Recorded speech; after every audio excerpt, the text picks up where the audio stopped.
எனக்கு நிறைய பிரச்சனை வந்துச்சுன்னா, பாடுகள் வந்துச்சுன்னா, உபத்திரம் வந்துச்சுன்னா, கர்த்தர் எவ்வளவு பிரியமாவே இல்லைன்னு நினைச்சோம். வழக்கமா சிஸ்டம் அப்படி யோசிக்க தோணும். ஏன்னா நம்ம மேல அன்பு இருந்தால் நமக்கு செய்வோம், நன்மை செய்வாங்க.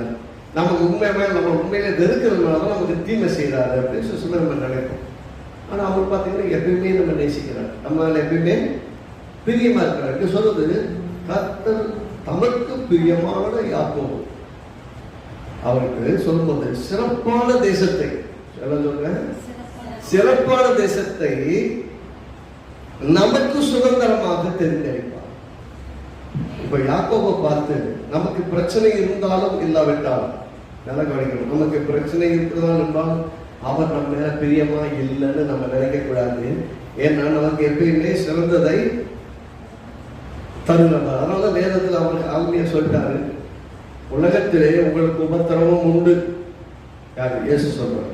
உலகத்துல உபத்திரமும் இருக்கு, ஆனால் திடங்கள் இந்த உபத்திரம் படுத்துகிற உலகத்தை நான் ஜெயித்திருக்கிறேன். நான் ஜெயித்தேன்னா எனக்குள்ள நீங்க பிழைச்சிருக்கீங்கன்னா நீங்களும் ஜெயிக்கிற ஆள் தான் இருக்கீங்க.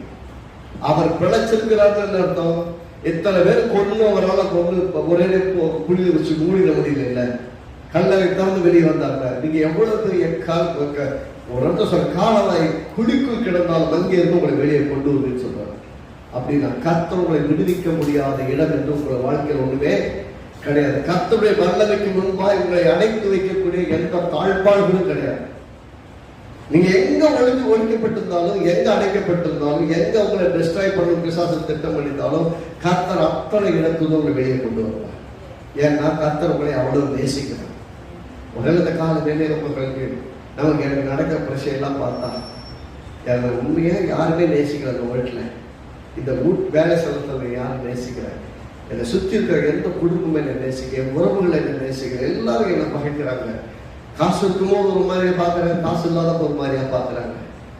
எனக்கு என்கிட்ட பேசுறாங்கன்னா காசுக்காகவும் என்கிட்ட நன்மை பெறத்தான் என்கிட்ட உணவே வைக்கிறாங்க. அப்படிப்பட்ட சூழல் நான் இருக்கிறேன். என்கிட்ட உண்மையா எந்த சிலத்துல யாருமே இல்லை அப்படின்னு நீங்க யோசிச்சுட்டு இருந்தீங்கன்னா உங்கள் மேல் பிரியமா இருக்கிற ஒரு தேவன். அது மறக்கக்கூடாது. உங்க மேல எவ்வளவு பிரியமா இருக்கிறான்னு சொன்னா, நமக்கு பிரச்சனை தான் நடந்துகிட்டே இருக்கும்போது கூட கர்த்தர் எப்படி சொல்லுவாருன்னா, நமக்கு பிரச்சனைகள் எல்லாம் இருந்தாலும் பிரச்சனை மத்தியிலும் நேசிக்கிறவர்கள் இருக்கிறபடியால் நம்மளை பிரச்சனைகள் இருந்தாலும் விடுவிக்க வல்லவராக